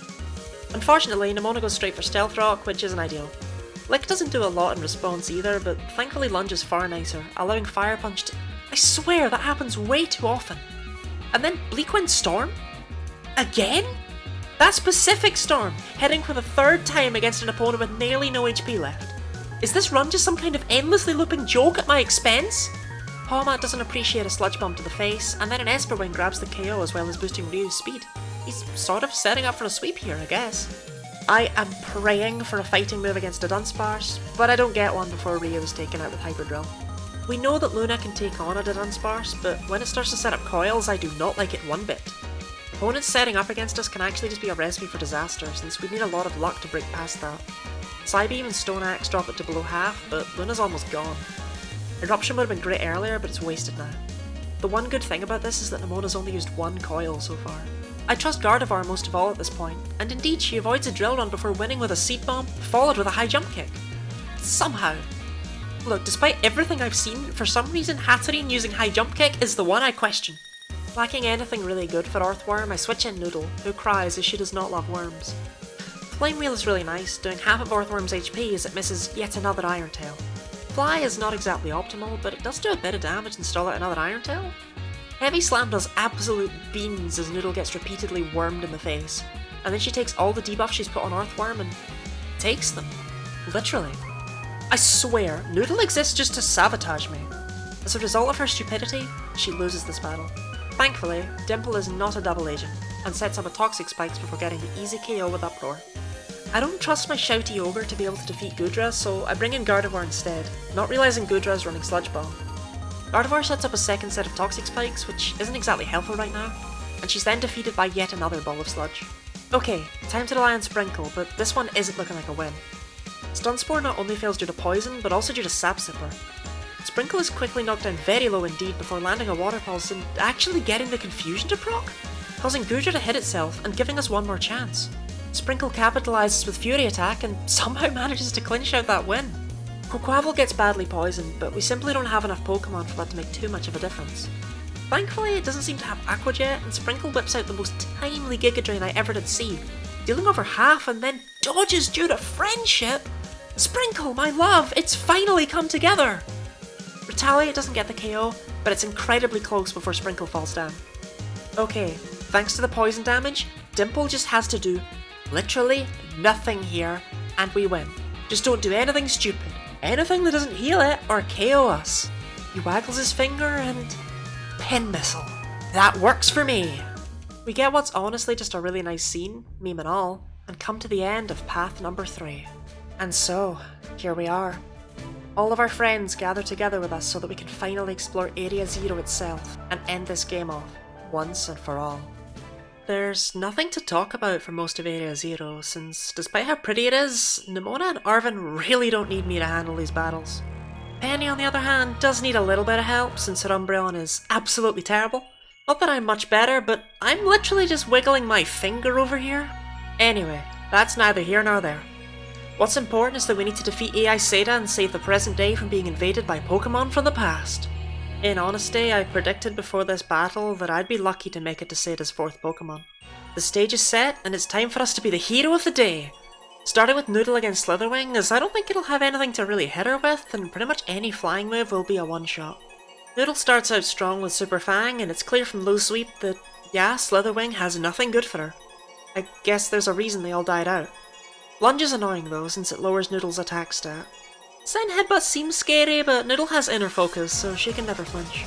Despite her ability to survive this battle for like 8 turns, Noodle is unable to score the KO, finishing things off with a Toxic before falling. Ah well. As always, Dimple finishes what the Pokemon before him started, introducing the prehistoric Volcarona to the concept of fleas. I trust Ryu against Screamtail, since what could it really have to hit him with? Screamtail is one of the Pokemon here I'm most worried about, since the one we had to fight alongside Penny earlier took like 7 turns. Also, oh god, it has Drain Punch, that is not good. Superpower is a fantastic move at so much the wrong time it's not even funny, so I switched to Gardevoir. The incoming Drain Punch does absolutely nothing, which is great. And a critical Avalanche does a ton in response, which is even better. Sadly, Gardevoir misses a Toxic, because I would have actually liked it against Screamtail for insurance. Ornleech nearly gets the win at least, and a couple of turns later, Dig drops the nearly. We don't have much that can deal with Fletcher Main's stab type, so it's time to trust in Luna. She takes next to no damage from Thunderbolt and decides to even the playing field by throwing away her Eviolite. Thunderbolt here does cause me to suspect that Flutter Mane may not have a Fairy move, however. Luna commits total sabotage with a high jump kick and is knocked out by Power Gem for her troubles. That was awful. Okay, if it doesn't have a Fairy move, we can probably trust Dimple to take it on. Power Trip does a surprising amount, and it goes for Thunderbolt, proving my theory correct, before Dimple claims the KO with a critical Energy Ball. Well, we made it to number 4. Lacking anything that's really great for Sandy Shocks of all things, I opt for the Terastallized Gardevoir, since then she won't be weak to Flash Cannon. As a result, she eats that attack like a snack, and follows up with a somewhat helpful Bind. Earth Power does significantly more due to Stab. I actually forgot during the run for some reason that Sandy Shocks doesn't have Steel Stab. This isn't even the only blunder I make regarding Paradox Pokemon typing, despite remembering their typing. You'll see. We finally land a fabled Roar of Time and finish this thing off either way, with Gardevoir still standing. I actually drew the thumbnail long before the run ended. I assumed Roar of Time would have actually shown up before now. Root Bonnet is our second last Pokemon, and Ryu is only my third. Arm Thrust only hits twice, because for some reason every multi-hit move does, and an unexpected Earth Power does a lot in response. Retaliate does an okay amount before he falls though. Sprinkle attempts to play D&D at the wrong time and then runs away when she realises her gaming skills are unwanted. And here is where I realise my other blunder. My major one. See, my plan from pretty much catching Dimple was that he would be able to outspeed Seda's final Pokemon and potentially take it out. Except, for some reason, it took until literally this point in the fight for me to remember that that won't work. Prankster doesn't affect Dark types.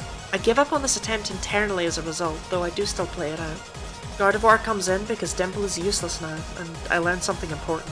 Root Bonnet has Sucker Punch, so it will do nothing to Gardevoir for multiple turns. Still, I'm hung up on what comes after Root Bonnet falls with this slam. Even Seda knows what's up.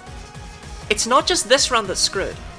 Roaring Moon is incredibly fast, has one of the highest attack stats in the game, and has a held item and ability combo that boosts its attack even further. It will likely one-shot almost all of my Pokemon. Case in point, Gardevoir is down. Sprinkle is all that's left. My one hope is that Sprinkle will outspeed and win with a play rough or something. She's my fastest Pokemon by far. Her speed's even maxed out with bottle caps. Roaring Moon is faster. Clinging on with friendship just delays the inevitable, and we lose, since Dimple can't actually act. That seemed promising, but Roaring Moon is like Eddie's Annihilate. It changes everything about the entire battle. All hope isn't lost though. Based on its moves, it's possible Luna will be able to tank it somewhat. Possible. During attempt number 2, we thankfully get back to Roaring Moon, and I test to see how Luna will do against it. She takes that Dragon Claw like the absolute champion she is, and suddenly victory seems to be in reach once more. She messes up her moves here, but she takes enough Dragon Claws to actually hit back against Roaring Moon 3 times over. That could be all it takes. Let's do this. It's time to use all of our gained knowledge to win this fight once and for all. Noodle is still the best counter to Slitherwing, and Psyblade is an incredible start, almost immediately grabbing the win. Howl is unnecessary, but maybe it's more of a victory screech before... Noodle, you want to just hit this? No? Psychic Terrain instead? Okay. Finally we get an almighty peck and finish things off. But we're actually going to need to go off script. Dimple can't do anything due to the terrain, which I guess I blanked on for some reason and then immediately remembered as I switched to Gardevoir instead. Whoops. I hope that doesn't cost me. Infernal Parade is a weird move, but it does an alright amount, so I shan't complain. Gardevoir follows up with a flower trick that doesn't do anywhere near as much as I expected it to. I begin to worry, but a Nosepoop gives me the strength I need to keep going. Another victory screech for some reason, and while Gardevoir nearly falls for her showiness, she just barely manages to... Okay, in honesty, she kinda deserves it. My goodness, which is it? Okay, somehow she came out on top, I'll take it. We know now that Dimple is a safe bet against Fluttermane, especially since he can't be used later on anyway. Dive does tremendous damage, and Dimple even avoids damage himself due to how Prankster works. Sadly, he wastes the next couple of turns and gets hit with Thunderbolt anyway, so that really cool move was wasted. Stockpile helps the next Thunderbolt deal less, and Rain Dance is so much better than Sunny Day would be. No. Aquatail easily grabs the knockout from here, and I can leave Dimple in against Sandy Shock since he's useless after it's down. Payday is an interesting choice, I'd prefer a water move. Flash Cannon does way too much, and after a holdback that drops Sandy Shocks to below half, Dimple can fight no more. Time to trust in Sprinkle. Since she can't outspeed Roaring Moon anyway, there's no real point in saving her. Solar Blade feels almost spiteful due to the rain, but she barely lifts the incoming Earth power, and miraculously the rain stops, meaning Solar Blade is able to unleash at full blast, taking down the prehistoric magnet dinosaur with the cutting power of a sun-infused marmot. I hesitate about whether or not Brute Bonnet will still go for Sucker Punch due to Gardevoir being at 17 HP, but my trust is paid off with AI stupidity. Blizzard sadly misses, but still, she has 5 turns. Aqua Cutter is terrible. Water Shuriken is terrible, but it marks literally the only time in this run a multi-hit move hit 5 times. Fire Pledge is great, and with her last PP, Gardevoir unleashes a mighty scratch, meaning we're down to just Roaring Moon. You know the plan. I need Luna to do something amazing. My ace for the run, my most reliable Pokemon. A bear. Versus a feral dragon from a forgotten age. She takes a Dragon Claw and... Holy hell, oh no, please don't do this! Swagger is utterly terrifying, but thankfully Roaring Moon misses due to affection. Shelter means that Luna herself isn't overly affected by Swagger, but still, this thing hurts. And then, Dazzling Gleam makes this all seem possible again. We just need Roaring Moon to hit its... Oh god, no! At least Luna can hit back, and why is she so insistent on this final fight being a gamble? I breathe hard and hold my guinea pig tightly, as Roaring Moon gets confused and takes itself out. We've done it. We've won. Finally, we get to enjoy our ending. I never thought we'd actually get here, but we did it. We beat the entirety of Pokémon Scarlet using Metronome as our only move in battle. Compared to Present Only, this was theoretically harder. I didn't expect that, but overall I just think Scarlet is a more difficult game, surprisingly. And the randomness of Metronome is so much worse than the randomness of Present. However, one thing that does make it difficult to compare the two is that the Pokemon that learn Metronome are significantly better than the Pokemon that learn Present, so... Either way though, this run was a lot of fun. Like, a lot of fun. I got to see a lot of weird moves, I genuinely laughed at times, and it was really satisfying to succeed at. I actually think this is something other people might enjoy playing for themselves, so give it a try. I honestly have nothing more to say. This video was long enough as is. Feel free to like or subscribe if you enjoyed this. It's taken actual months to make. I stream this run live on Twitch, so if you like seeing things happen, you can follow me at twitch.tv/GuineaLottie. I stream 4 times a week. Other than that though, thanks for watching if you made it this far, and have a nice day.